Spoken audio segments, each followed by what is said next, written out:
안녕하세요. 신장내과 전문의 박태윤입니다. 여러분, 당뇨는 더 이상 노년층만의 문제가 아닙니다. 당뇨는 단순한 고혈당을 넘어서 눈, 신장, 신경 등 전신에 심각한 손상을 주는 무서운 질환입니다. 당뇨 관리에는 약물, 운동, 식이요법이 있지만 특히 식이요법이 매우 중요합니다. 흔히 알려진 건강식품들은 비싸고 구하기 어렵지만 우리 주변에서 쉽게 구할 수 있는 채소 5가지는 혈당을 낮추고 췌장을 보호하며 당뇨 합병증 예방에 뛰어난 효과가 있습니다. 그래서 오늘은 신장내과 전문의의 관점에서 이 채소들의 효능, 섭취법, 주의사항 등을 자세히 알려드리려고 합니다. 영상이 유익하다고 생각되신다면 구독과 좋아요, 알림 설정도 하셔서 지금부터 당뇨 예방 함께 하시길 바랍니다. 당뇨에 좋은 채소 첫 번째는 바로 케일입니다. 케일은 흔히 채소의 왕이라고 불릴 정도로 영양 밀도가 높은 채소입니다. 녹황색 채소 중에서도 항산화 성분이 가장 뛰어나며 서양에서는 슈퍼푸드로 불릴 정도로 각광받고 있습니다. 1. 케일의 당뇨 관련 효능. 혈당 안정화 효과. 케일에는 식이섬유가 매우 풍부하게 들어 있습니다. 특히 수용성 식이섬유는 장에서 당의 흡수를 천천히 하게 만들어 식후 혈당이 급격하게 오르는 것을 막아줍니다. 식후 혈당이 급격히 올라가는 것을 반복하면 췌장이 지치고 결국 인슐린 분비가 떨어져 당뇨가 악화됩니다. 항산화 작용. 케일에는 루테인, 제아잔틴, 베타카로틴, 비타민C, 비타민 E 등의 항산화 성분이 풍부합니다. 이 항산화 물질들은 췌장을 공격하는 활성산소를 제거해 췌장 세포의 손상을 막아줍니다. 특히 제2형 당뇨 환자에게서 흔히 발견되는 췌장의 산화 스트레스를 줄여주는 데 도움을 줍니다. 인슐린 민감도 개선. 케일에는 마그네슘이 풍부한데 마그네슘은 인슐린이 정상적으로 작용하게 돕는 미네랄입니다. 마그네슘이 부족하면 인슐린 저항성이 높아지고 이는 곧 혈당 조절 실패로 이어집니다. 체중 감량 도움. 당뇨 환자 중 많은 분들이 과체중 혹은 비만 상태입니다. 케일은 칼로리가 낮고 포만감을 주는데 뛰어나 다이어트에 도움이 되며 이는 곧 혈당 개선으로 이어집니다. 2. 케일의 섭취 방법. 생으로 섭취, 샐러드로 먹으면 가장 많은 영양소를 그대로 섭취할 수 있습니다. 단, 질긴 조직 때문에 믹서기로 갈아 스무디 형태로 먹는 것이 좋습니다. 데쳐서 섭취, 살짝 데쳐 나물로 무치면 소화가 잘 됩니다. 하지만 너무 오래 가열하면 항산화 성분이 파괴될 수 있으니 1분 이하로 데치는 것이 좋습니다. 주스 형태, 사과나 배와 함께 갈아 마시면 케일의 쓴맛을 줄이면서도 항산화 성분을 효과적으로 섭취할 수 있습니다. 3. 케일 섭취 시 주의사항. 갑상선 기능 저하증 주의. 케일에는 고이트로겐이라는 성분이 있어 생으로 많이 섭취할 경우 갑상선 기능 저하를 유발할 수 있습니다. 갑상선 기능 저하증이 있는 분들은 반드시 데쳐서 섭취하세요. 신장결석, 옥살산이 포함되어 있어 신장결석 병력이 있는 분은 과다 섭취를 피해야 합니다. 4. 케일의 효과를 보는 사람. 식후 혈당이 자주 오르는 사람. 고혈압과 당뇨를 동시에 앓고 있는 사람. 채소를 잘 안 먹던 중년 남성. 복부비만형 당뇨 환자. 5. 케일 섭취 후 부작용. 위장이 약한 사람은 생으로 먹었을 때 소화 불량을 느낄 수 있습니다. 처음 먹는 경우에는 하루 한 줌 정도로 시작하고 점차 양을 늘려가세요. 2부. 시금치, 인슐린 저항을 낮추는 대표 채소. 당뇨를 이야기할 때 많은 사람들은 단 것을 멀리해야 한다고 말합니다. 맞는 말입니다. 하지만 진짜 중요한 건 우리 몸이 인슐린에 얼마나 잘 반응하느냐, 즉 인슐린 저항성을 얼마나 낮추느냐입니다. 그런 점에서 시금치는 당뇨 환자에게 굉장히 중요한 채소입니다. 단순히 혈당을 낮추는 것을 넘어서 췌장이 인슐린을 만들어도 우리 몸이 그걸 잘 못 받아들이는 문제, 바로 이 인슐린 저항을 완화해 주는 데에 중요한 역할을 합니다. 1. 시금치의 혈당 조절 효능. 마그네슘의 보고. 시금치에는 마그네슘이 풍부합니다. 마그네슘은 인슐린 수용체의 민감도를 높여주는 미네랄입니다. 쉽게 말해 인슐린이 문을 열어달라고 할 때 그 문을 쉽게 열 수 있도록 도와주는 열쇠 역할을 합니다. 마그네슘이 부족한 사람은 아무리 인슐린이 있어도 몸에서 잘 쓰지 못하고 결국 혈당이 올라갑니다. 실제로 당뇨 전 단계나 인슐린 저항성이 있는 사람들의 경우 시금치를 꾸준히 섭취하면 혈당 반응이 개선되는 경우가 많습니다. 식이섬유의 힘. 시금치는 섬유질이 많습니다. 이 식이섬유는 장 속에서 당의 흡수를 늦추고 갑작스러운 혈당 상승을 막아줍니다. 특히 당뇨 환자에게 가장 위험한 식후 혈당 급등을 효과적으로 예방합니다. 산화 스트레스 억제. 시금치에는 비타민 C와 E, 베타카로틴, 루테인 등의 항산화 성분이 다량 들어 있습니다. 이 성분들은 췌장의 베타 세포가 산화 손상으로부터 망가지는 것을 막아주고 이미 손상된 세포의 회복을 돕습니다. 베타 세포는 인슐린을 만드는 세포인데 당뇨가 진행될수록 이 세포가 점점 사라집니다. 시금치는 이 과정을 늦추는 데 도움을 줍니다. 철분과 엽산. 당뇨 환자 중 빈혈을 동반하는 경우가 많은데 시금치는 철분과 엽산이 풍부하여 빈혈 예방에도 도움이 됩니다. 특히 여성 당뇨 환자나 노년층에게 좋은 영향이 있습니다. 2. 시금치의 섭취 방법. 익혀서 섭취하는 것이 핵심. 시금치는 생으로 먹을 경우 옥살산이라는 성분이 철분 흡수를 방해할 수 있습니다. 따라서 반드시 데쳐서 먹는 것이 좋습니다. 데치면 옥살산이 빠지고 영양소 흡수율이 좋아집니다. 국이나 나물로 섭취. 시금치 된장국, 시금치나물, 시금치 무침 등으로 먹는 것이 가장 일반적이고 소화에도 좋습니다. 스무디나 주스로. 데친 시금치를 바나나나 요구르트와 함께 갈아 스무디로 마시는 것도 좋은 방법입니다. 단, 당분이 많은 과일은 피하고 사과나 오이 등 저당지수 재료를 사용하는 것이 좋습니다. 3. 시금치 섭취 시 주의사항. 신장결석 병력자 주의. 시금치에 들어있는 옥살산은 칼슘과 결합해 결석을 만들 수 있습니다. 신장결석이 있었던 분이라면 너무 자주 많이 먹는 것은 피해야 하며 반드시 데쳐서 물에 헹구어 먹어야 합니다. 항응고제 복용자 주의. 시금치는 비타민 K가 풍부하여 혈액응고 작용을 촉진할 수 있습니다. 와파린을 복용 중인 분들은 시금치 섭취량을 갑자기 늘리지 말고 일정하게 유지하는 것이 중요합니다. 4. 시금치가 특히 효과적인 사람. 공복혈당은 괜찮지만 식후혈당이 자주 오르는 사람, 혈압도 함께 높은 고혈압성 당뇨 환자, 마그네슘이 부족하거나 근육 경련을 자주 느끼는 사람, 평소 피로감이 심하고 빈혈기가 있는 중년 여성. 5. 시금치 섭취 후 나타날 수 있는 부작용. 생으로 너무 많이 먹으면 위장장애, 결석 병력이 있는 사람은 요로의 결석 증상 발생 가능성, 갑작스러운 혈액응고 변화, 특히 항응고제 복용 중인 사람은 섭취량 조절이 필요합니다. 3부 깻잎, 혈당과 염증을 동시에 잡는 향신채소. 사람들은 깻잎을 흔히 고기 먹을 때 곁들여 먹는 향채소 정도로만 여깁니다. 실제로 식당에서 가장 흔히 제공되는 채소 중 하나가 깻잎이기도 하지요. 그런데 이 평범한 깻잎이 당뇨 관리에 있어 얼마나 중요한 역할을 하는지 아는 사람은 많지 않습니다. 깻잎은 단순히 향이 강한 채소가 아닙니다. 깻잎에는 인체에 중요한 항염증, 항산화, 혈당 조절 물질이 골고루 들어 있으며 무엇보다도 췌장 보호에 있어서 주목해야 할 성분이 들어 있습니다. 1. 깻잎의 당뇨 관련 효능. 항염증 작용.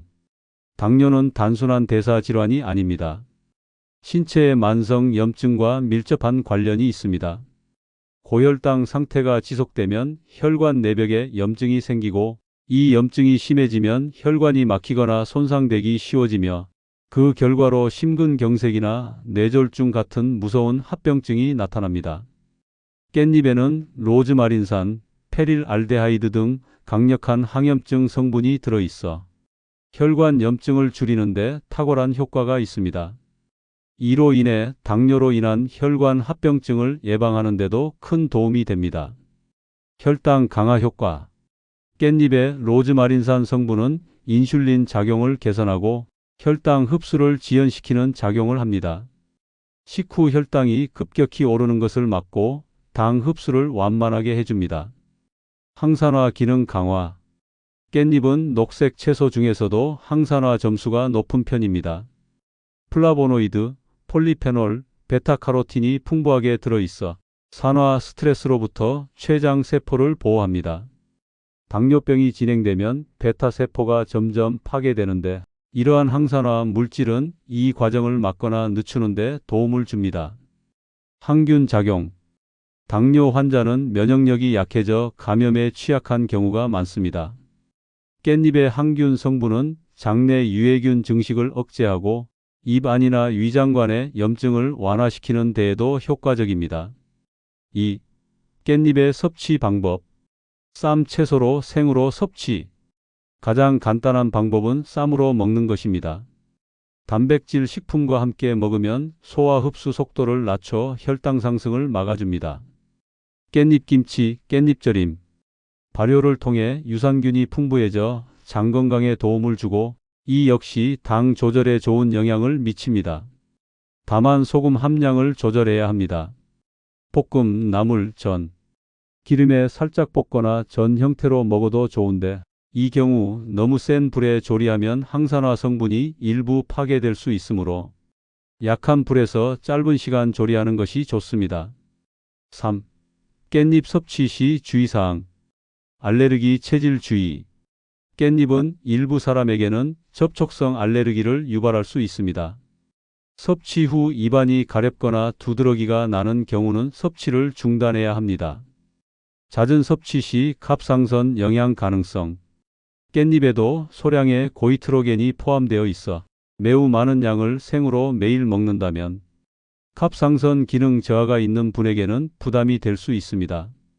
짠 반찬 형태로의 과도한 섭취 주의. 깻잎절임이나 깻잎김치를 짜게 먹는 경우 나트륨 섭취가 과해질 수 있어 고혈압 환자라면 조리 시 저염으로 섭취하는 것이 좋습니다. 4. 깻잎이 특히 효과적인 사람. 혈관 질환을 동반한 당뇨 환자. 예, 협심증, 뇌경색 병력이 있는 사람. 염증 수치가 높은 당뇨 환자. 식후 급격한 혈당 상승이 있는 사람. 장 트러블이나 위염이 자주 있는 당뇨 환자. 평소 항산화 섭취가 부족한 노년층. 5. 깻잎 섭취 후 부작용. 입안이 따갑거나 위장의 부담. 깻잎의 향이 강하기 때문에 공복에 너무 많이 먹으면 속쓰림을 유발할 수 있습니다. 짠 양념 깻잎절임의 과다 섭취는 혈압 상승 가능성. 당뇨와 고혈압을 함께 앓고 있는 분은 조리 형태에 주의하세요. 4부 브로콜리, 췌장을 살리고 혈당을 천천히 오르게 만드는 녹색의 보물. 브로콜리는 누구나 알지만 대부분 그냥 몸에 좋은 채소 정도로만 인식하고 있는 채소입니다. 식단 조절이나 다이어트 식품으로는 유명하지만 브로콜리가 당뇨 관리에 얼마나 강력한 효과를 발휘하는지는 의외로 많은 분들이 잘 모르십니다. 실제로 브로콜리는 당뇨 환자에게 있어 가장 핵심적인 기능들을 수행하는 채소 중 하나입니다. 브로콜리를 주목해야 하는 이유는 단지 한두 가지 성분이 아니라 다양한 영양소들이 복합적으로 작용해 혈당 조절에 결정적인 역할을 하기 때문입니다. 1. 브로콜리의 당뇨 관련 효능. 혈당 흡수 속도 조절. 브로콜리에는 수용성 식이섬유가 풍부하게 들어있어 식후 혈당이 급격하게 오르는 것을 막아줍니다. 특히 이소티오시안산염 성분은 장에서 포도당 흡수를 지연시키는 작용을 합니다. 이는 단순히 섬유질 효과를 넘어서는 생리활성 기능으로 당뇨병 환자에게 매우 유익합니다. 췌장 보호와 인슐린 분비 촉진. 브로콜리의 핵심 항산화 성분 중 하나는 설포라판입니다. 이 물질은 췌장의 베타세포를 산화 스트레스로부터 보호하고 세포 재생을 돕는 작용을 합니다. 이는 제2형 당뇨 환자에서 췌장 기능 저하를 막아주는데 직접적으로 도움이 됩니다. 인슐린 저항성 개선. 설포라판은 간에서의 포도당 생성을 억제하는 작용도 합니다. 이 기능 덕분에 혈당이 불필요하게 올라가는 것을 막아주며 인슐린이 제대로 작동하지 않는 경우에도 어느 정도 보조적 기능을 수행할 수 있습니다. 심혈관 보호. 당뇨 환자에게 가장 두려운 합병증은 심근경색, 뇌경색, 고혈압성 심부전 같은 혈관성 질환입니다. 브로콜리에는 칼륨, 비타민 K, 플라보노이드 등 혈압과 혈관 내벽 건강을 지키는 물질이 풍부하게 포함되어 있어 당뇨로 인한 동맥 경화나 혈관 염증을 예방해 줍니다. 간 기능 개선. 당뇨 환자 중 상당수는 지방간이나 비알코올성 지방 간염을 앓고 있습니다. 브로콜리는 간 내 지방 축적을 줄이고 간 대사를 개선하는 데에도 효과적입니다. 2. 브로콜리의 섭취 방법. 데쳐서 먹기. 브로콜리는 살짝 데쳐서 먹는 것이 가장 이상적입니다. 데치면 섬유질이 부드러워져서 소화가 잘 되고 설포라판이 활성화됩니다. 단, 너무 오래 삶으면 비타민 C 등 수용성 영양소가 손실될 수 있으므로 끓는 물에 30초에서 60초 내외로 살짝 데쳐서 먹는 것이 좋습니다. 전자레인지로 찌기. 조리 중 가장 영양소 손실이 적은 방법은 전자레인지 찜입니다. 브로콜리의 수분만으로 살짝 익히면 설포라판의 활성도가 높게 유지됩니다. 샐러드나 스무디. 가볍게 데친 후 샐러드에 넣어 드시거나 찐 브로콜리를 믹서에 갈아 스무디로 만들어 먹을 수도 있습니다. 단, 설포라판은 갈거나 자르면 더욱 활성화되지만 반드시 열 처리를 한 후 갈아야 위에 부담을 주지 않습니다. 3. 브로콜리 섭취 시 주의사항. 갑상선 저하증 주의. 브로콜리는 갑상선 기능을 억제하는 고이트로겐이 소량 포함되어 있어 갑상선 기능 저하증이 있는 사람은 지나치게 생으로 먹지 말고 반드시 데쳐서 섭취해야 합니다. 가스 생성 가능성. 브로콜리에는 난소화성 섬유질이 많아 장내 가스를 생성할 수 있습니다. 위장 기능이 약한 사람은 처음엔 소량부터 시작하세요. 설포라판 성분은 열에 민감. 장시간 가열하면 설포라판이 파괴될 수 있으므로 조리 시간을 반드시 단축해야 하며 특히 삶을 때는 뚜껑을 열고 빠르게 삶는 것이 좋습니다. 4. 브로콜리가 특히 효과적인 사람. 췌장 기능이 약해지고 있는 당뇨 환자, 심혈관계 질환, 고혈압, 협심증 등을 함께 앓는 당뇨 환자, 공복 혈당보다는 식후 혈당이 더 높은 환자, 당화 혈색소 수치가 7 이상으로 조절이 어려운 환자, 간 수치가 높은 당뇨 환자, 비알코올성 지방간 동반. 5. 브로콜리 섭취 후 나타날 수 있는 부작용. 복부 팽만감, 트림, 방기 증가. 위장 기능이 약하거나 장내 미생물 균형이 좋지 않은 경우에 가스가 많이 생성될 수 있습니다. 초기에 소량으로 시작해 익숙해지면 점차 양을 늘려가는 것이 좋습니다. 요오드 섭취량 주의. 갑상선 질환이 있는 분은 브로콜리 외에도 유사 성분이 있는 채소, 양배추, 콜리플라워 등의 병용 섭취 시 반드시 열 처리를 해야 합니다. 5부 표고버섯, 면역을 올리고 인슐린 저항을 낮추는 자연의 명약. 사람들은 흔히 표고버섯을 요리용 식재료 정도로만 생각합니다. 향이 좋고 감칠맛이 도는 식재료, 고기 대신 쓰이는 건강한 재료. 하지만 표고버섯은 그 이상의 역할을 합니다. 특히 당뇨 환자에게 표고버섯은 단순한 식재료가 아닌 식이치료의 중요한 축이 될 수 있습니다. 표고버섯에는 당뇨와 직접적으로 관련된 다양한 기능성 성분이 포함되어 있으며 혈당 조절뿐 아니라 인슐린 민감도 향상, 면역력 증강, 췌장 보호라는 핵심 기능을 골고루 수행합니다. 1. 표고버섯의 당뇨 관련 효능. 베타글루칸의 혈당 조절 기능. 표고버섯에는 베타글루칸이라는 수용성 식이섬유가 풍부하게 들어 있습니다. 이 성분은 위에서 탄수화물의 소화를 늦추고 장에서 당의 흡수를 천천히 진행시켜 식후 혈당의 급격한 상승을 막아줍니다. 특히 베타글루칸은 제2형 당뇨 환자에게서 인슐린 저항성을 줄이는 작용으로 잘 알려져 있습니다. 에리타데닌의 콜레스테롤 조절. 당뇨 환자는 단순히 혈당만 높지 않습니다. 대부분 고지혈증을 동반하게 됩니다. 표고버섯에 들어있는 에리타데닌이라는 성분은 혈중 콜레스테롤 수치를 낮추고 지방 대사를 조절해주는 기능이 있습니다. 이는 당뇨병성 동맥경화증을 예방하는 데 매우 중요한 작용입니다. 항산화 및 면역력 강화. 표고버섯에는 셀레늄, 폴리페놀, 비타민 D 전구체 등이 풍부하게 들어 있습니다. 이들은 강력한 항산화 작용을 하며 췌장을 산화 스트레스로부터 보호합니다. 또한 표고버섯은 면역력 증진 효과도 뛰어난데 이는 당뇨로 인해 감염에 취약한 환자에게 큰 도움이 됩니다. 실제로 면역글로불린 수치 향상, T세포 반응 증진 등의 효과가 보고된 바 있습니다. 인슐린 민감도 향상. 표고버섯은 인슐린 수용체의 반응성을 높이고 췌장의 베타세포가 손상되지 않도록 보호하는 역할을 합니다. 이는 인슐린을 덜 분비하면서도 같은 혈당 강화 효과를 기대할 수 있는 구조를 만들어줍니다. 지방간 개선 및 간 보호 효과.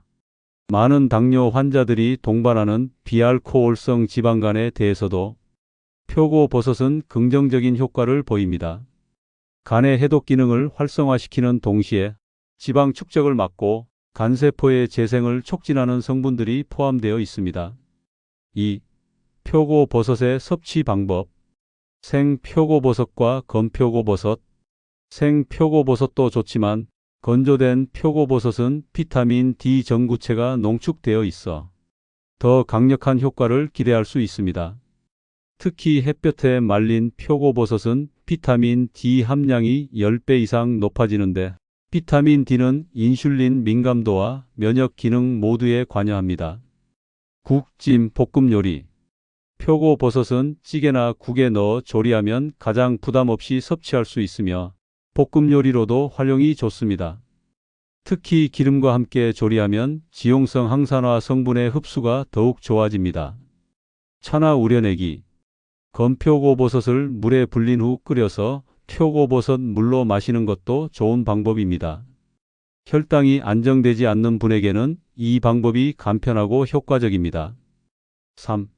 표고버섯 섭취 시 주의사항. 요산 수치가 높은 사람 주의. 표고버섯에는 퓨린 성분이 들어있어 통풍 환자나 요산 수치가 높은 분은 과도한 섭취를 피해야 합니다. 식이섬유가 풍부하므로 초기에는 소량 섭취. 장이 예민하거나 소화 기능이 약한 분은 복부팽만, 설사 등의 증상이 있을 수 있으므로 적은 양부터 시작하세요. 간이 강하지 않은 상태에서 생으로 과다 섭취 시 간의 부담. 생으로 다량 섭취하는 경우 일부 사람에게는 간 효소 수치가 올라갈 수 있습니다. 가능한 조리 후 섭취하세요. 4. 표고버섯이 특히 효과적인 사람. 당뇨와 고지혈증을 함께 앓는 사람. 간 수치가 좋지 않거나 지방간을 동반한 당뇨 환자. 면역력이 약하고 감염에 자주 노출되는 노년층. 공복 혈당은 괜찮은데 식후 혈당이 쉽게 오르는 사람. 장 건강이 나쁘거나 잦은 설사를 경험하는 사람. 5. 표고버섯 섭취 후 부작용. 가스 생성, 복부 팽만감. 베타글루칸이 장 내에서 발효되면서 가스를 생성할 수 있으므로 과민성 대장 증후군이 있는 경우는 주의해야 합니다. 통풍 위험. 퓨린 함량이 높은 음식이므로 요산 수치가 높은 분은 주 2에서 3회 이하로 조절해서 섭취해야 합니다. 간에 이상이 있는 경우 생식 금지. 생으로 먹을 경우 일부 항영양소가 간에 부담을 줄 수 있으므로 반드시 익혀서 섭취하는 것이 좋습니다. 마무리 인사말. 지금까지 당뇨를 관리하는 데 있어서 비싸고 어려운 방법이 아닌 우리가 매일 식탁 위에서 쉽게 만날 수 있는 5가지 채소에 대해 자세히 알아보았습니다. 당뇨는 평생 관리가 필요한 질환입니다. 하지만 절망할 필요는 없습니다. 매일 먹는 음식을 바꾸는 것만으로도 우리의 혈당은 변화할 수 있고 우리의 췌장은 다시 힘을 낼 수 있습니다. 비싼 건강보조제나 복잡한 약이 아니어도 됩니다. 자연이 준 가장 순수한 약, 바로 이 5가지 채소가 그 시작이 되어줄 수 있습니다. 당뇨 때문에 불안하신가요? 아니면 가족 중 당뇨로 걱정하는 분이 계신가요? 그렇다면 오늘부터, 아니 지금 이 순간부터 당신의 식탁에 이 5가지 채소를 올려보세요. 작은 실천이 쌓이면 건강은 반드시 당신 편이 되어줄 것입니다. 영상이 도움이 되셨기를 바라며 구독과 좋아요, 알림 설정까지 하셔서 다음에 더 유익한 건강 정보로 찾아오겠습니다. 여러분의 혈당이 오늘보다 더 건강하길 진심으로 응원합니다. 시청해 주셔서 감사합니다.